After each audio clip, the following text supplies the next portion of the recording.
Hi traders, welcome to your daily market update for Wednesday the 17th of June 2015. Today's a very important day. It's a day, if you can't tell, I'm a little bit excited because the markets have been quite boring lately. We've seen range-bound price action. It's been quite hard. There definitely hasn't been too many trends to really get excited about or be a part of. So I'm hoping that today is the day that we break out of that funk and we start trending and we can start making some money. But will yet to be seen. So today I'm going to talk about the FOMC because that's really all that the market is really focused on. Sure, we've got some Bank of England discussions, and I'll talk about that quickly, and then I'll move on to exactly what the market is focused on and all the different aspects of really what could cause it to move. So today we do have the Bank of England's minutes. The data of late has been quite mixed. The CPI yesterday was in line with expectations, but the core component was a little bit weaker.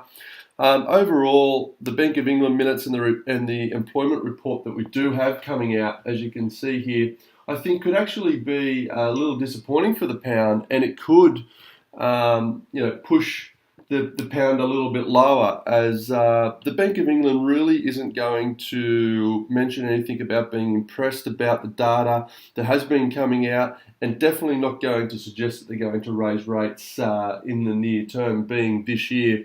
Even if we do later on in the session get the Fed talking about raising rates, everyone is expecting that the Bank of England will be the second bank to actually raise rates. I don't think that's going to be enough to put the buyers back in. The pound historically is a very volatile pair, and we do see some pretty large swings, and we have seen them lately. We've seen the price action continue to rise higher, which has been quite perplexing as the data hasn't been impressive. However, I believe it's possibly due to the flows of the euro.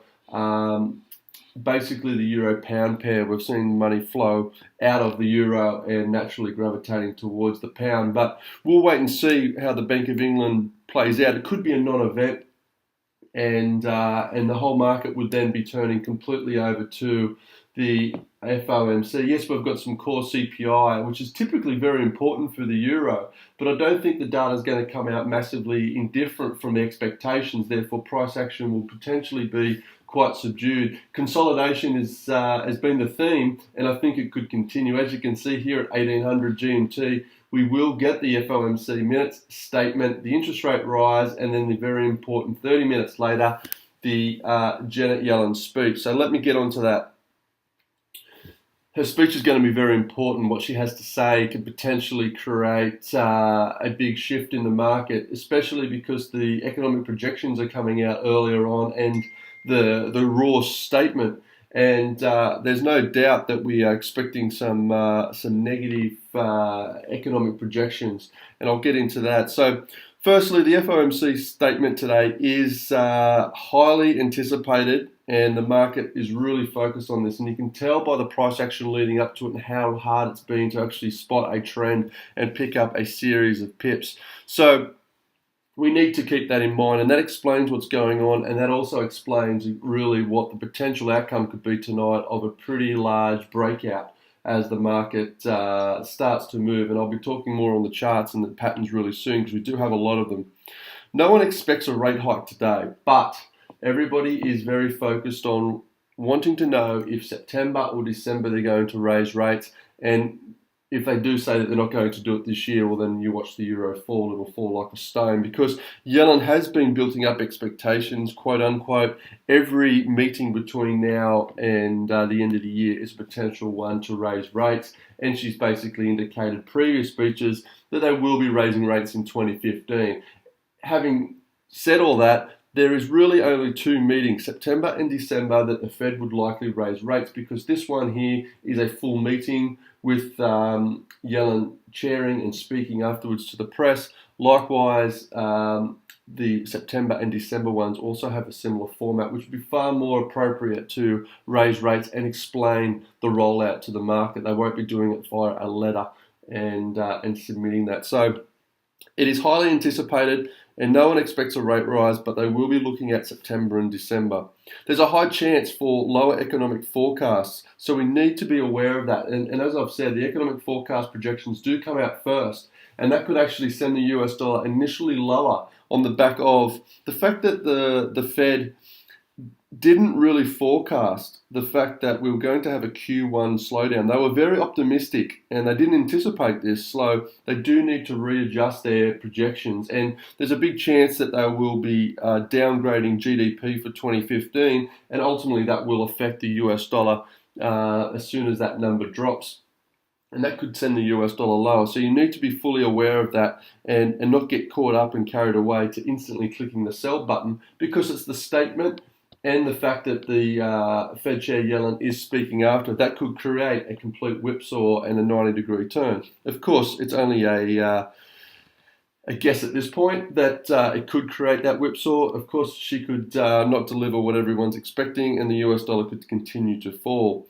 But we'll get into exactly what we need for the US dollar to continue to rise. So, given that there's a high chance of lowering the economic forecast, the US dollar could be weaker. Job growth and wage growth has been on the rise lately. Manufacturing and housing have also followed suit. So economic data has been improving. And if Yellen comes out and really expresses how she's pleased to see that the data has been improving, she acknowledges it, and she says that the forecast is expected that this improving trend is going to continue, well, then that would ultimately support the US dollar. And the previous downgrade projections would somewhat be cancelled out if that was the case. And I believe that there's potential that she will acknowledge and optimistically put forth the pattern that we've seen from the US data. So it really comes down to if Janet Yellen is hawkish enough to boost the US dollar. She is a voting member and she does support a 2015 rate hike. She's made that abundantly clear. But having said that, things have only just started to improve with the economic situation that I've just mentioned in terms of that data. So although she is one of the major hawks, she may be a little coy about exactly telling us when they're looking to raise rates, and she may want to sit on the sidelines a little bit longer before rolling out the plan and telling us when they want to raise rates. Because really we're only just starting to get momentum, and she may need a little bit more time with uncertainties in Greece and the data just only starting to tick up now, and you want to be certain that that trend's going to continue. So there is a chance of that actually that happening. We also have only seen the Fed unambiguously all voting not to raise rates up until this point. Now, there is a point in the statement that will mention who voted for a rate hike and who voted for it to be left on hold. Now, if we do get one member voting for a rate hike in coming meetings, be it stating that September or whatever the case may be, well, then that would also support the US dollar. So we need to keep an eye out for that. Now, the likely person to do that would be Jeff Lacker. Jeff Lacker is a very known hawk for an interest rate rise in 2015, and he's not afraid to go against the majority. He's demonstrated that in 2012. So if he was to express his opinions and suggest that yes, now's the time to consider raising rates, well then that would show up on the statement, and that would definitely support the US dollar. So there's a few things to consider. We need to consider that we will be getting economic projections. They possibly will be downgraded, and I think likely. The statement itself is going to be quite important, whether we get a voting member say that yes, now's the time is right, and then that way we will be having a dissenting vote for a rate hike by one person, and that is a bullish sign and could support the US dollar. We'll also be looking for tones that an acknowledgement that the economic conditions have improved and things do look positive for the outlook. And of course, if there's anything in there about a plan to roll out and raise rates in September, or indicate that is a very high likelihood of the way that things are going to be rolled out, well then of course the US dollar will instantly be bought up, and we would see that move forth. Now, the interest rate decision, as I've said, nobody and not one analyst is expecting them to raise rates at this meeting. And I think that there's a better chance of you winning the lotto than that happening, but we'll wait and see. And I think that following that, it'll be Janet Yellen's tone, how optimistic she is for the future, and also the forecast that she puts forth, exactly whether the US dollar will continue to rally or not. Of course, if the statement says that they will be raising rates in September, or does allude to a plan of that nature, the US dollar will rally and will just continue to rally despite what she has to say. There's nothing that she could say to really turn it on its head at that point, but only support the dollar as she continues to explain the rollout. Of course, it's going to be interesting down the track, and I'll be talking about that once they do raise rates, exactly how the US dollar will react, because they're not expected to raise rates consecutively at meeting after meeting after meeting. It'll be a raise and a pause for potentially quite a long period of time. So once we actually do get to the rate rise, the market could consider it be totally priced in, and we could get a bit of a pullback. But I'll address those circumstances when the time comes, and we can chat about that then. So to sum up in terms of the fundamentals, things that we're looking for: no rate hike in June, but will we get something or an indication for something in September or December? There will be high potential for them to be lowering GDP forecast for 2015. Of course, there's going to probably be changes to the dot plot changes. I don't even understand the dot plot, so but there's potentially going to be changes to that. We've got to keep our eye out in the minutes for the dissenting voter, and potentially looking to raise rates, and then really just how upbeat the overall statement is, and of course how upbeat and optimistic Janet Yellen is at presenting. All right, so that's a fair bit I've got through. Hopefully you've all got that covered. Now we need to turn to charts. See if we can turn those 6 key points that we need to look at into some dollars. Right now you can see the pressure has been down on the US dollar. It's struggled to maintain any bullish momentum. And if I zoom out for you, we do have this downward channel on the 4-hourly chart that the US dollar remains in. Of course, if the Fed fails to deliver, I'm sure that we're going to continue to send prices lower, and it's going to be a pretty abrupt move, and the selling could possibly come in quite strong and hard. However, if they do look to impress the market, first of all, we will look for a breakout above the previous resistance levels, and then of course this downtrend line would potentially be broken. And once we break out from this downward channel, or a flag if you like, I'm sure that the momentum will carry it through to the 100 level. Is a major resistance level, so it'll be interesting to see how the market reacts once it gets up around there. In terms of the short term, it's going to come down to the details of really what's said, whether it actually breaks through that and continues on. If I go to the daily chart, you'll be able to see the plan a whole lot better, and you can see this consolidation that we've had as the market is unsure exactly really if the Fed was going to raise rates, and as you can see here, due to the weaker slowdown in Q1, the US dollar has come off the highs. But if we are looking to raise rates, I'm sure that will be corrected, and this consolidation or slight pullback would see continually resume to the upside. And as you can see, if it does pull out to the upside and break out to the upside, the US dollar right here, that would be the low. And then once we start making some higher highs and say the price up is here, this would be the current trend line. And it's quite interesting that when you do zoom in, you notice that the current price is obeying that trend line. And holding up above it. So it's going to be interesting, and if we do get some bullish sentiment, it will push off that, and then we are looking for some higher prices. So it's going to be a very highly anticipated market. We have consolidated in this pocket here for over a week, and I think we are going to get a breakout either way. Let's go and have a look at some charts. So I'll start off with the New Zealand dollar versus the US.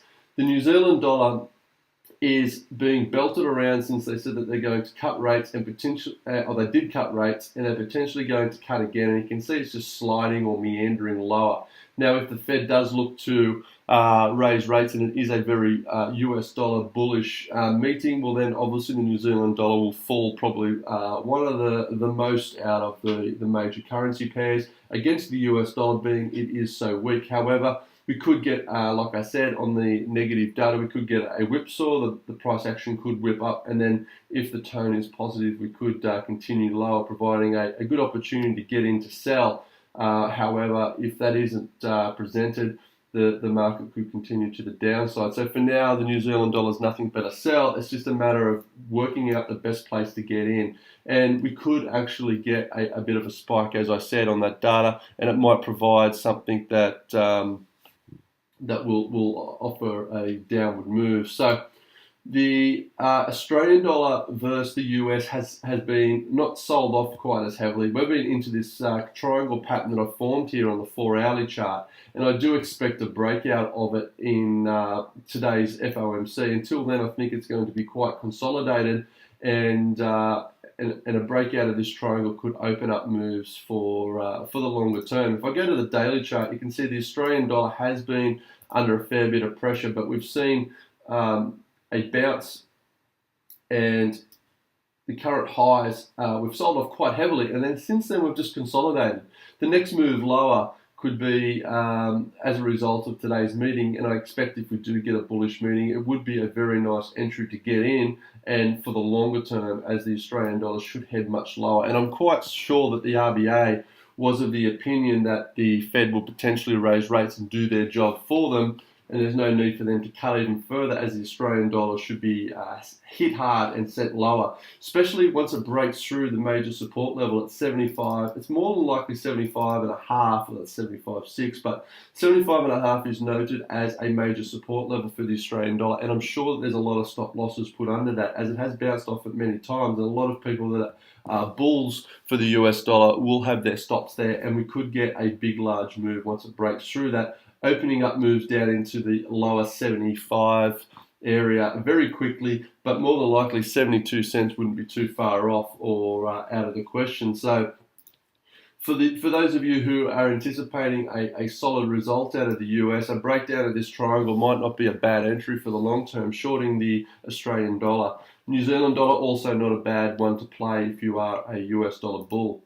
The euro has been caught up also in a triangle, and this one's very interesting, and I've mentioned this to my trading members that we have consolidated here, and the market has been quite resilient in terms of the euro dollar against really what's happened in Greece is getting quite serious, but the euro has held up, and it's quite interesting. I really expected people to be jumping out of the euro zone just in case capital controls were put in and the banking system was to get quite ugly, especially if they do default in, it's going to be sooner rather than later now. So, but if we do get the Fed's minutes coming out bullish, I do expect a breakout to the downside, and it's quite a nice entry, and it's quite a nice entry in the long term, because as you can see, this red downtrend line here is one that's happened for quite a long time. Now, if I zoom out for you on the daily, it becomes a little bit clearer that we have been seeing the euro under a fair bit of pressure, and the sell-off got quite steep through this period, but since then we've been having a slight pullback, or you could say consolidation, but I prefer to call it just a slight pullback.